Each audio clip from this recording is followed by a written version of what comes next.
Hey everyone, welcome to another episode of Spin Cycle, the show for short reviews of music, new music, old music, whatever I feel like talking about. So, today I'm going to be talking about the Red Hot Chili Peppers' new album, The Getaway, which was released on June 17th, 2016. So, their brand new album, coming off of a little bit of a hiatus since their last album, I'm With You, which came out back in 2011. So, kind of getting into where this album came from. So, the Getaway is the second album in sort of a new era of Red Hot Chili Peppers. Prior to that, they released what I call their pinnacle album. Like, as a band, I'd say this is the best album they've come up with, which is Stadium Arcadium. Now, even getting to that point was a bit of a challenge because in the mid-90s, Red Hot Chili Peppers went in a different direction. John Frusciante had left the band after Blood Sugar Sex Magic, and so the band was going to go in a different direction, and that's when they tapped former Jane's Addiction guitarist Dave Navarro to join the band. When he joined the band, the sound went a little bit darker than what they had achieved with Blood Sugar Sex Magic, which is by many accounts considered one of the best Red Hot Chili Peppers albums of all time.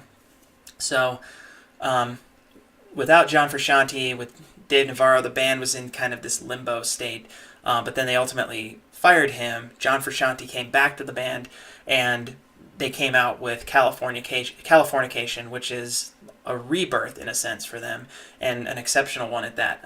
Californication is one of the best albums of that time period when it came out in, I think, like 2000, roughly in that early era, right around there. Fantastic album, just hit after hit on that album. And after that, they came out with By the Way, another great album, followed by what I'd say is the paramount of their efforts, which was Stadium Arcadium. It's almost not fair to say that because it's a double album. It's just chock full of amazing music. And so that ambitious double album, which showcased the absolute best of the band with Frusciante, I mean, of course, you're going to get that. It's a hard thing to follow up on. Ultimately, though, following Stadium Arcadium, because of the effort that it took to come up with this double album, and the touring that followed, they went on a hiatus. And during that time, everybody kind of did their own things. Frusciante started doing his own solo music at that point, and ultimately, when all was said and done, he left the band, which for me was a little bit disappointing because the guitar solos on Stadium Arcadium are just amazing. Like, every song has just some amazing work by Frusciante, and so when he left the second time, I was a little bit sad because I didn't know what they would be bringing, to the table next. It was an amicable split. It wasn't like Frusciante left the band in anger. It was certainly different than his initial split, but he left the band again to focus on his solo career. And so they brought in a new guitarist, namely Josh Klinghoffer. Klinghoffer, I don't know his background, but I know that he has had some success in other bands prior to joining Red Hot Chili Peppers, so hopefully he was a worthy successor. And the first album that he got to test his mettle on was I'm With You, which came out, like I said, in 2011. I'm With You was a great album in that it didn't necessarily have the same tone as Stadium Arcadium, but it had its own kind of like, laid back funk to it. Some of the songs on that, like Ethiopia, Police Station, just a couple, Goodbye Hooray, just kind of took the best of Red Hot Chili Peppers and gave it just a new tone. So it was certainly proof that Josh Klinghoffer would be a worthy successor to Frusciante, even though he brought a different sound, and maybe it wasn't as dependent on the guitar solos like we saw with Stadium Arcadium, which had just songs like, Turn It Again and Hey, just so many of those songs had, Wet Sand. Stadium Arcadium itself, just an amazing album. God, I love that album. I could listen to that album so much. But the band moves on. The band moves on with the Josh Klinghoffer days. And, 2011 to 2016, that's kind of a big chunk of time as well. because now we have the Getaway. Now, before, the Getaway itself had it took some time to get out because there was one huge shift between the Getaway and I'm With You and even albums prior to that. And that is, this is the first album since 1989 that the Red Hot Chili Peppers have had a producer other than Rick Rubin. Rick Rubin has been kind of he was the one who focused Red Hot Chili Peppers to get Blood Sugar Sex Magik and was with them through their lows but also their highs with Californication, with Stadium Arcadium, I'm With You. He brought them, he kind of added that tone to them. So the I could say it's the core albums post Mother's Milk, when they changed their sound to what we consider to be the quintessential Red Hot Chili Pepper sound, because that's really where it started to shift, was post Mother's Milk. The Red Hot Chili Peppers we know today were thanks to Rick Rubin, but now this is the first album, The Getaway, that he's not producing. So they brought in Danger Mouse, producer. Yes, that's his producer credit.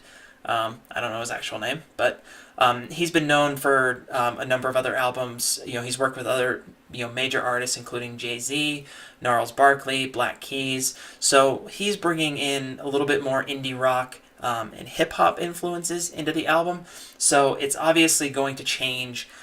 The band is going to decide the tone of the album, but the producer's going to bring in some notes and some suggestions here, obviously, and you can definitely tell because this is such a departure from some of the older Red Hot Chili Peppers we've heard, but at the same time, it still is very much a Red Hot Chili Peppers album.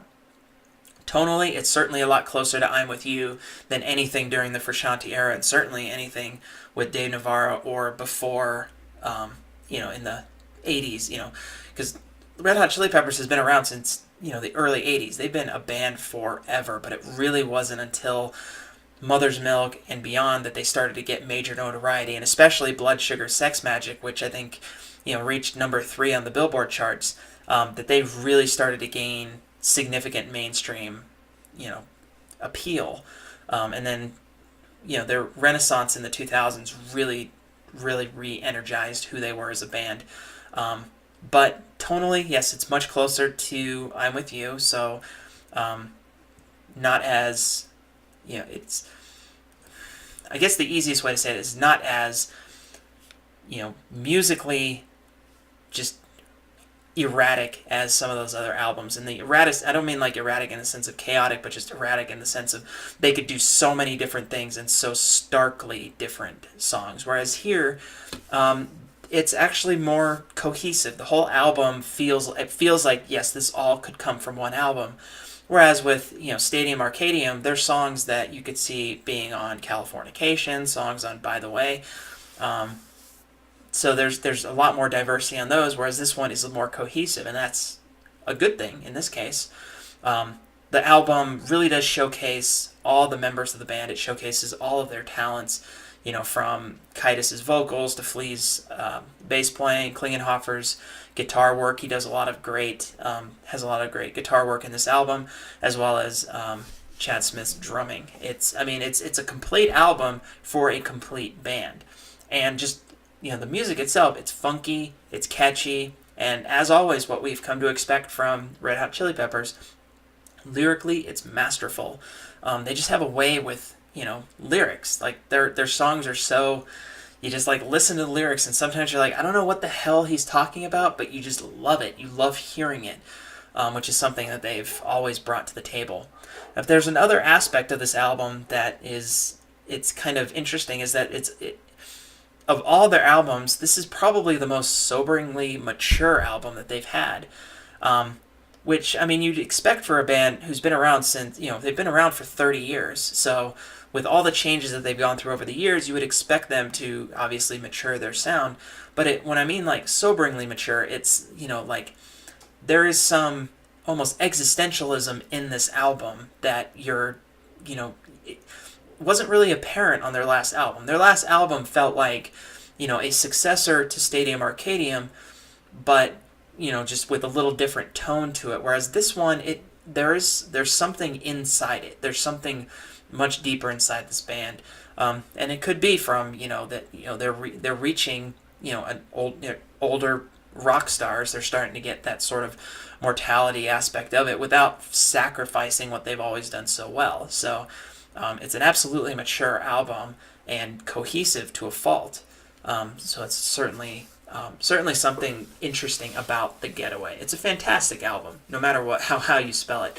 If you're a fan of Red Hot Chili Peppers, this is maybe not up to the same level as Stadium Arcadium, but it is absolutely something that adds to their grandeur as a band, and the reason why they've been a band for 30 years, because what they've just who they are, what they've brought to the table.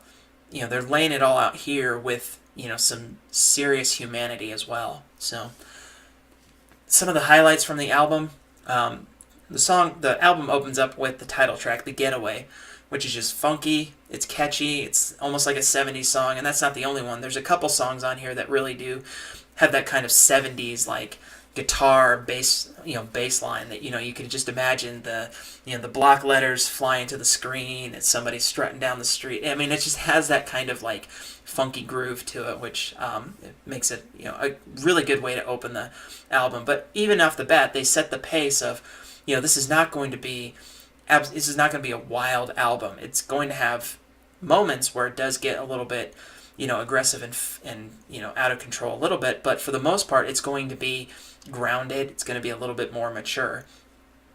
Feasting on the Flowers is one of the more unique sounds on the album. That song, of all the songs in the album, it does take kind of a different approach, almost kind of a weird like Eastern sound to it. We Turn Red, that's a great song, just because it's one of those that you could definitely see people like cheering along. It has this good beat to it, the We Turn Red and kind of that song, but then it goes into a melodic, powerful chorus that just and that's this song might be the most quintessential of the album, of kind of being where the songs aren't just one. You don't get one thing from a song. You're going to get multiple feelings out of a song. You're going to get the funk, and you're also going to get the power and like the more serious melodies to it.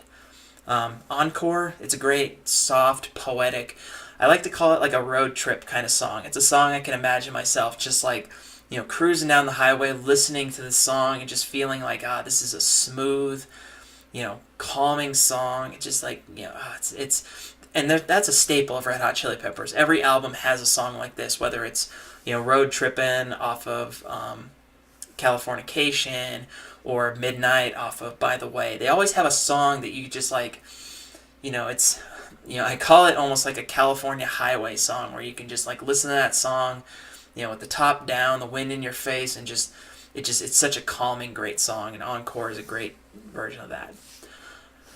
The Longest Wave is kind of this like slower, mellow song. Definitely a good one. And then back to that 70s funk sound, they have a song called Go Robot, which definitely has that funky sound to it. It's just interesting to hear that, especially since there's a number of bands that I listen to that seem to be kind of going in that direction of having that 70s funk sound to it. It's an interesting kind of throwback to that era. Goodbye Angels. This song I just got to point out because it has great solos from both the bass and the guitar. So both Flea and Klinghoffer both have really good solos in this song Goodbye Angels, which is just in itself kind of this interesting song because it is also somewhat slow at times, but then the bass and the guitar solos are just fantastic to close out the song. Sick Love is another good harmonic melodic song. And that's the thing about this album is there's a lot of harmony, and Sick Love is one of those that really points out where that harmony works so well.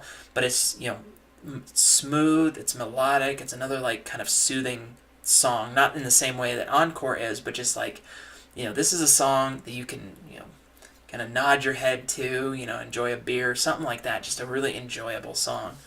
And then you get songs with a little bit more energy, like this Ticonderoga, which is one of the more diverse songs on the album because it starts off with a very like aggressive, almost like kind of like alt rock sound to it, something that you would hear in like the early 2000s of like the Jets of the world or White Stripes, where it has that very distorted guitar sound, but then it goes into a very cool melodic type of refrain. So this Ticonderoga is one of the more diverse songs on the album. Just as a 4-minute song, it has a lot of different tones to it. And then the album closes with the song called "Dreams of a Samurai," which is just epic and hauntingly beautiful. It's just a great way to end it, and it reminds me of, what I would call their best ending to an album, which would be Venice Queen off of "By the Way." That's probably my favorite closing song from a Red Hot Chili Peppers album, and this kind of reminds me of that. Of just like this song, it's like a good way to go out. It's not, it's not fast and funky. It's also not super slow, like say Road Trippin', but it is this just powerful, great way to end the album. So that's most of the album right there. So the fact that I'm highlighting most of it should tell you that it's a great album. There's only a couple songs that I wasn't overly impressed with, but for the most part, it's a solid album. But my favorite song has got to be the single from the song, because it just gets stuck in your mind brain, and that would be "Dark Necessities." It also has a really interesting video to it, and this is one of those songs that just like highlights the humanism of this album and the sobriety of what the message that they're trying to send of like we're a band that's been around for 30 years. The mortality of life is upon us all, and Anthony Kiedis, who was in the hospital recently, can certainly attest to that. But this song, the lyrics, the music to it, it's in so many ways highlights what is great about this album. And between you listen to the Getaway and then you listen to this song, and you're just set for the rest of the album of just it's gonna be good. Just an amazing song in every way. "Dark Necessities." I don't usually like to point out the single as the best song on the album, but in this case, I got to agree with him. It's just the reality. Overall, it's definitely a greater departure from the Frusciante era, so even further departure from where "I'm With You" went. But it still has that vintage Red Hot Chili Peppers groove. It still has their iconic sound to it. They just took it in a new direction, gave it a little bit more maturity, a little bit more depth, and in terms of just as a complete album, this might be one of their best in terms of a complete album. Individual songs might not be able to hold a candle to something off of Stadium Arcadium, but even that's debatable. But it's as a complete album, it's probably their most cohesive, and that makes it a just all-around fantastic album. So highly recommend it. Definitely check out the Getaway. If you're a Red Hot Chili Peppers fan, you should absolutely listen to it. And if you're not, you should start listening to them. You're a little late, though. A little late to the party. So, all right. My top 5 for this week. I'm going to kind of run through them. Kind of inspired by, if you listen to Jamie Joss's podcast, he always talks about his lyric policing. The only problem is he's only ever policed one band and for one lyric, and that would be the song, or the word "rise," which Trivium used in one of their songs, God forbid. So I'm going to give Jamie Joss a little bit of crap for his lyric policing in the case of just "Rise," and also inspired by my review of "Rise of the Tyrant." So here are 5 Rise songs that you should probably be listening to. "Rise" by Pantera off of their album Vulgar Display of Power. It's just one of those classic great anthem type Pantera songs. Very punkish, just solid song. "Rise," another one by Disturbed, off of Believe, which to me was the last album that they really had a good handle on. That's the last Disturbed album that I was really impressed with. We'll see what I say about their show on Monday.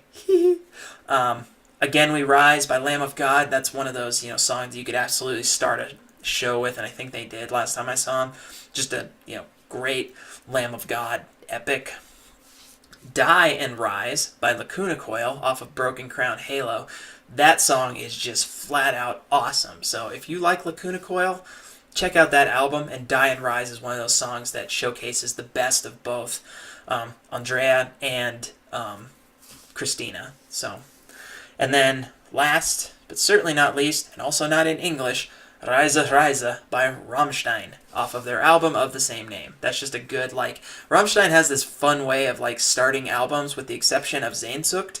Some of their albums start with just, like, this, like, epic, like, getting you pumped up, rising, really getting the crowd into it. And Reise Reise is one of those just great songs to do that. So those are my top 5 for the week.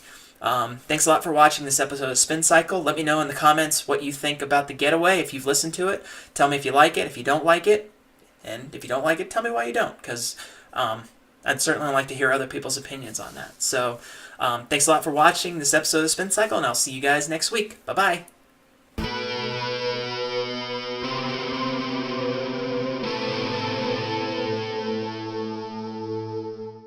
Hey everyone, thanks for watching this video. Be sure to keep up on all of my YouTube videos by clicking subscribe, and if you're already a subscriber, thank you, and you rock.